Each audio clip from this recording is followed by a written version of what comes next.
Honorable President Shri Pranab Mukherjee ji, Honorable Chief Minister Shri Nitish Kumar ji, Deputy Chief Minister Shri Tejasvi Prasad Yadav ji, Education Minister Shri Ashok Chaudhary ji, former Member Rajya Sabha Shri N.K. Singh ji, Lord Meghnad Desai ji, Member Secretary ADRI Shri Shehbal Gupta ji, Professor Prabhat Bose ji, distinguished guests, eminent educationists and economists from all over India and abroad, ladies and gentlemen. I am happy to participate in this inaugural session of International Conference on Bihar and Jharkhand, Shared History to Shared Vision, organized by ADRI. It is indeed a matter of pride that Honorable President of India, Shri Pranab Mukherjee ji, our chief guest today, and would deliver the inaugural address. This testifies to his deep interest in the academic fraternity as well as in the economic affairs of neighboring states of Bihar. We all know that the challenges of development in the states of Bihar and Jharkhand are indeed enormous. It is the joint responsibility of the central and state governments to meet this challenge squarely. But efforts of government need to be supported by extensive research in both social and economic issues for bringing about desired change. A comprehensive development research agenda for a disadvantaged region should encompass not only local realities but global experience as well. Among the limited number of institutions that have enthusiastically taken up the agenda of development research in Bihar, ADRI stands out both in terms of quality of their research output as well as the broad canvas of their academic pursuits. I take this opportunity to record my appreciation of ADRI academic achievements in the last 25 years and sincerely hope that its members will continue to work sincerely in the coming years to enrich our understanding of development challenges in Bihar and Jharkhand. Since India is essentially a federal country, development research has often focused on individual states. This obviously has a rationale since each state has its own history, natural endowments, cultural specificities, and political traditions. But it is probably not very meaningful to exclusively focus on a case study approach too far, ignoring the substantial socio-economic linkages between neighboring states, especially when some of them were a single administrative entity in the past.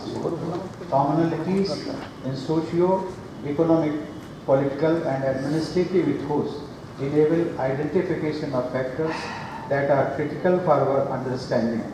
It is in this perspective that one should also undertake an exercise which tries to address simultaneously development challenges in two adjoining states.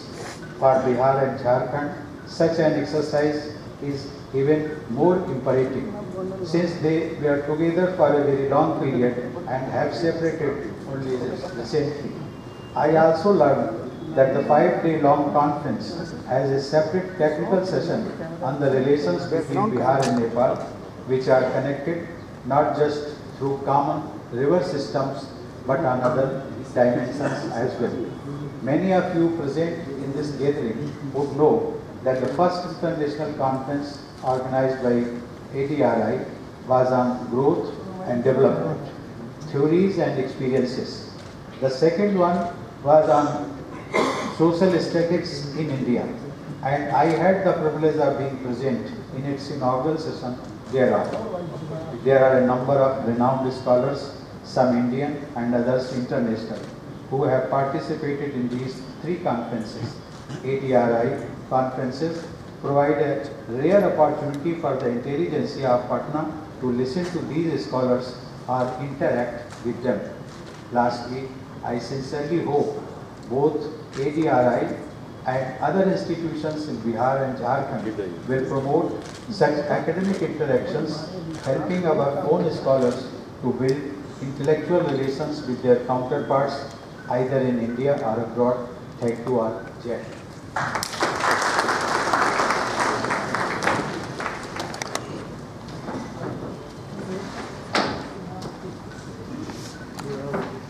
It is now my privilege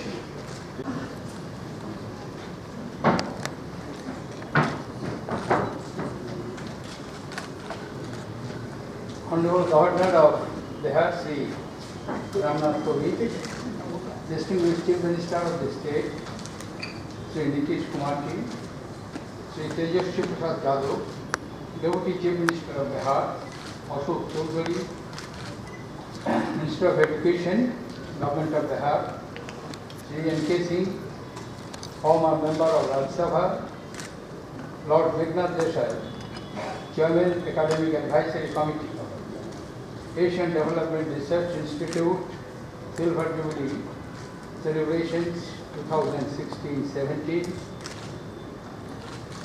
Shaival Gupta, Member Secretary, Asian Development Research Institute, Professor Prabhat P. Ghosh, Director, Asian Development Research Institute, distinguished participants, ladies and gentlemen. At the very outset, I would like to express my deep appreciation to the organizers of this program for inviting me to share some of my perceptions with this very distinguished gathering. I have come to the state on many occasions, and always I had the privilege of being inspired by this land of inspiration. This land of inspiration is not merely because at the stage of the cradle of civilizations, two great prophets, Gautam Buddha and Mahavir, had their teaching and teaching to the mankind how to achieve salvation from the suffering and misery. This is the land where mighty emperors, Chandragupta Maurya, Ashoka, have shaped the concept of modern states in very early days, and particularly the transformation of great Emperor Ashoka from a mighty conqueror to a great missionary is described by eminent historians as the brightest interlude in the troubled history of mankind. It had the privilege of having two seats of learning, many more seats of learning, but two particularly I am referring to, which are not only the academies of excellence, like Nalanda and Vikramshila, but which witness the confluence of civilizations, confluence of different culture, Greek, Persian, Chinese, Indian, and long history, not for 1 or 2 centuries, but over centuries. And in this historical background, when it was separated from the Bengal presidency in 1912, and again in 2000, it was split into 2 state units, Bihar and Jharkhand. despite the separate state entities, the mobility, the commonality, and the integrated approach to socio-economic transformation is the most challenging and daunting job, not only before the administrators and policymakers of the state, but also at the national level. While making my observations, I remember Mr. Tejasvi Yadav, who is the Deputy Chief Minister of the state today. I had an interaction with him when he was almost a young kid. In the 90s, he and his brother Tej Pratap went with their father to Delhi, to my office, as the then Chief Minister Laluji was to have interaction with me and finalize the 8th five-year plan, as I happened to be the Deputy Chairman, Planning Commission. And I remember, perhaps they do not remember, they were too young, that they had to sit in my office with a couple of chocolates so that they can spend their time and we can discuss serious state matters. But apart from the lighter side, on the more important side of the problem, which is not only raised today, but on several occasions in past, and many discourses searching lights and solutions to the problem have been raised and found out how to resolve those problems over the years.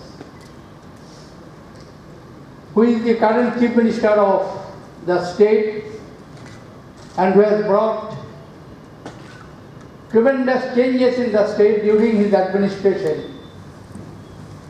In one of his earlier speech, if not maiden, in Lok Sabha he pointed out one very important reason why the Eastern Road suffered economically,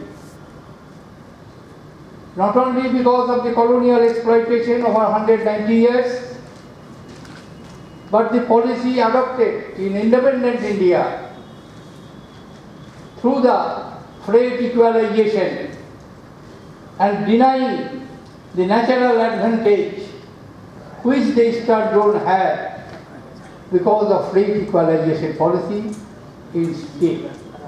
No doubt it helped other areas to develop steel industry, particularly engineering and small-scale industry. But economically, the Eastern region lost their natural advantage. I am mentioning these references, who is presiding over this session and the coming days, Mr. NKC, with whom I had very close working relationship over decades. Many a times we discuss these issues, try to find out the solutions, despite being the land of huge mineral resources, fertile land in the Gangetic plant, and having hard-working people, farmers, workers, and thinkers. The relative economic progress and development could not take place. And therefore, when I received the invitation from Dr. Shaival Gupta to share my perception with this important conference of intellectual leaders coming from different parts of the country and also from abroad, I agreed to it.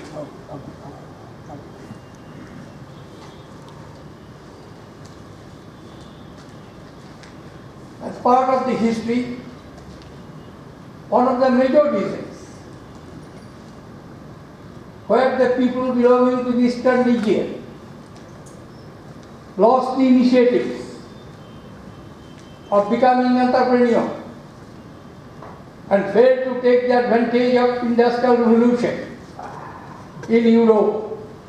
Perhaps one of the reasons was permanent settlement introduced since 1794 in Bihar.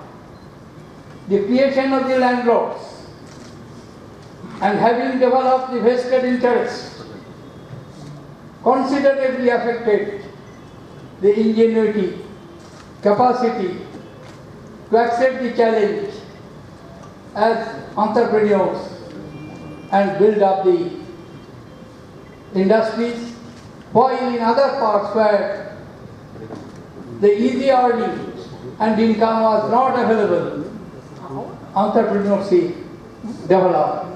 Apart from certain policy aberrations which have been discussed, and therefore I do hope in this conference of 4 days, the various participants will contribute their contributions and find out the solutions, how to build up and exploit the full potential which exists in these two states.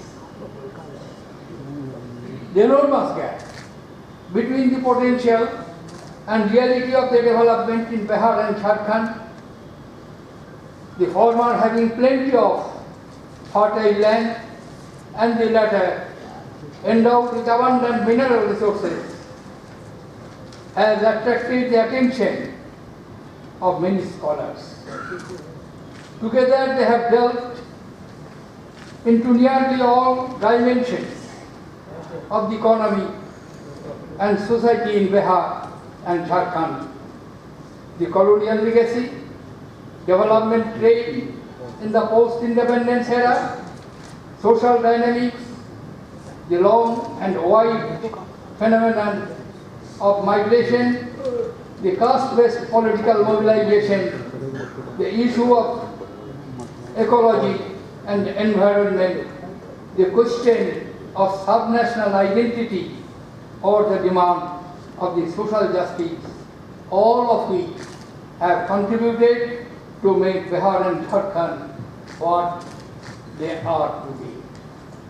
At this moment, both Bihar and Jharkhand, as we all know, are at a crossroads,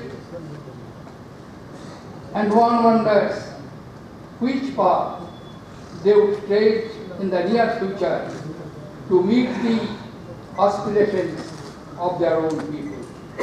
And these aspirations are now much higher than before, thanks to the recent political mobilization in the region, which has brought a new section of the people into power who were all politically marginalized till recently. Distinguished guests, ladies and gentlemen, at this juncture, however, we only need to remember one important lesson of history, that is the burden of history, howsoever heavy, can indeed be unloaded with right social mobilization and political initiative. We also need to realize that for seriously disadvantaged regions like Bihar and Jharkhand, a strategy of development requires the policymakers to unleash the productive forces of the economy and not just unquestionably follow a path of industrialization, as was done by countries or regions which had developed earlier. It is here that one requires directed research which can identify appropriate policies that best suit the interests of the region. As an example, from the recent past, one may note that Bangladesh, once a part of Bengal presidency, and which came to exist only in 1971 as a separate entity, how it has made its developmental challenges effectively charting an innovative path of development. This experience of Bangladesh has great lessons for some eastern Indian states like Bihar, Jharkhand, and West Bengal. Ladies and gentlemen, more specifically, one may consider the immense potential of human development for promoting economic development in regions like Bihar and Jharkhand. The international experience shows us that for specially disadvantaged regions, human development could indeed be an alternative development strategy. Under this strategy, it is possible for disadvantaged regions to change their comparative advantage from low-skilled, labor-intensive goods and services to more skill-intensive goods and services providers through the deliberate human development. A logical requirement of this alternative development strategy will be prioritizing investment on education beyond what would happen under normal circumstances. One may also note here that education does not mean economic advantage for the educated persons alone. It has some other important advantages as well. It empowers the people and also promotes their participation in both development programs and political programs. Distinguished participants, ladies and gentlemen, in the context of development research, I may also mention here that not all our current development problems lend themselves easy to techno-managerial solutions.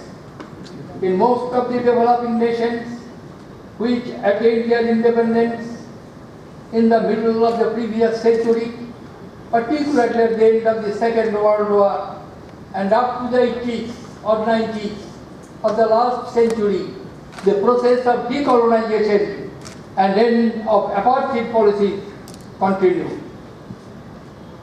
The institution of state was considered to be very pervading with very limited space for non-state institutions. To my mind, this was some sort of illusion that only the state would be the actor and would be the harbinger of the social changes. Non-state actors did not have that much role to play in the socio-economic transformation of a region. Thanks to the initiative, though very late, in the mid-90s of the United Nations, a conference was held at Denmark, its capital Copenhagen, which is known as the Social Summit. And there it was provided that the state can do many things, but not each and everything. The non-state actors, particularly the civil societies, are to play a very important role and adequate space in the policy formulation of the states in their economy and political agenda, combining developmental agenda. Adequate space should be laid for these non-state actors or the civil society. And there is an institutional gap. This institutional gap is probably found in most parts of India, but this gap is particularly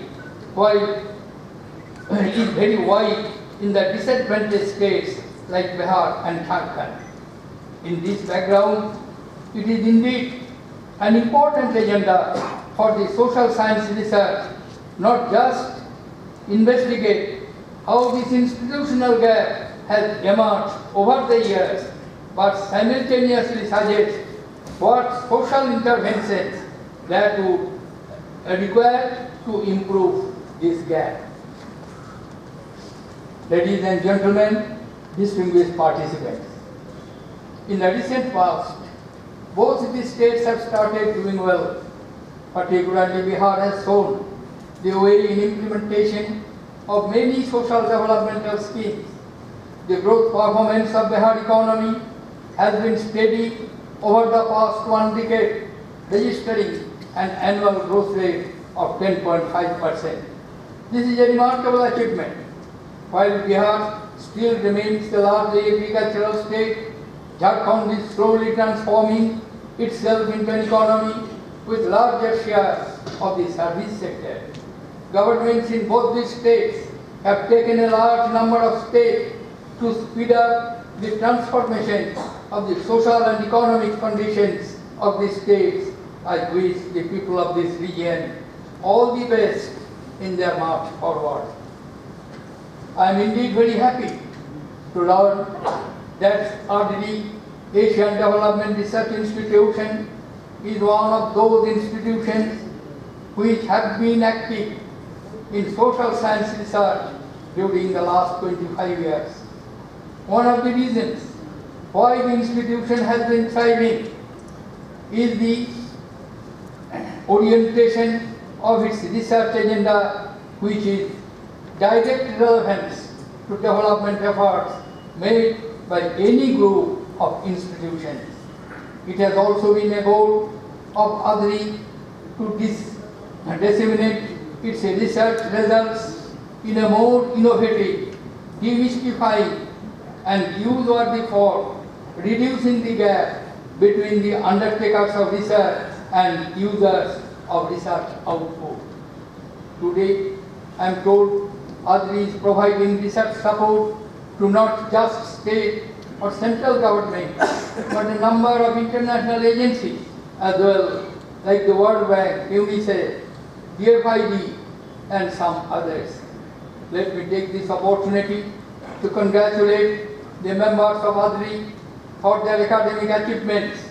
I also hope that they would continue their efforts in coming years and attain new heights in their academic pursuit and simultaneously provide valuable research support in various developmental agencies. This international conference is dedicated to the memory of late Arvind Narayan Das, who was the chairperson of ADRI for 5 years before his premature demise in 2000. Dr. Das was one of those rare social scientists whose writing had crossed disciplinary boundaries. His research work had spanned in the fields of economy, sociology, political science, social history, and all issues that concern development. To enlighten people, he had joined journalism and indeed left a brilliant mark in that field too. Two of his excellent books, Republic of Bihar and Change, the biography of a village, whose also underlined how deeply rooted he was in Bihar. I joined the members of ADRI to pay tribute to Dr. Arvind Narayan Das, a great scholar and a great soul. Distinguished participants, ladies and gentlemen, at the end, I wish Asian Development Research Institute achieves all the glory and success in its journey and becomes an essential resource for development policy research for the region. I wish all of you Godspeed and success in your efforts. Thank you, ladies and gentlemen. Jai Hind.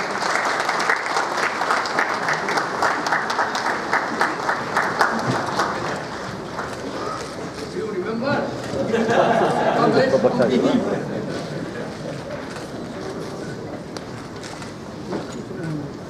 May I now invite Lord Meghna Desai to move the vote of thanks.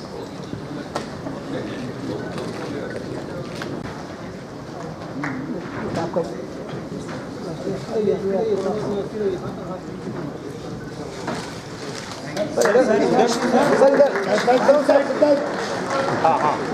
Sir और थोड़ा सा sir